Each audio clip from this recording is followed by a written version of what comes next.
ઘોઘા તાલુકાના હાથપ ગામની નાળ પાસે ડમ્પરે બાઇકને અડફેટે લેતા 2 યુવાનોના મોત।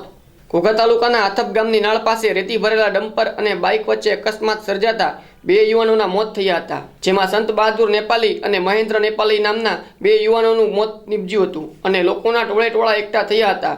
ઘટના સ્થળ પર પોલીસે આવીને બંને યુવાનોના મૃતદેહને પોસ્ટમોર્ટમ અર્થે ખસેડીને આગળની કાર્યવાહી હાથ ધરી હતી।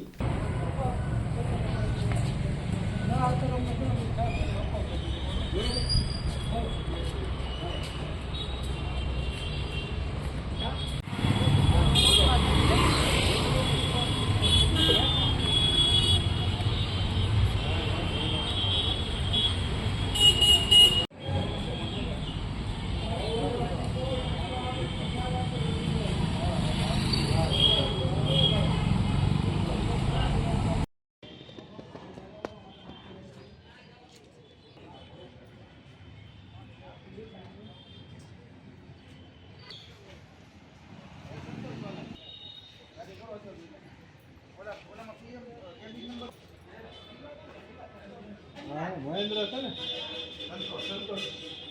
સંતો 2 નંબરમાં।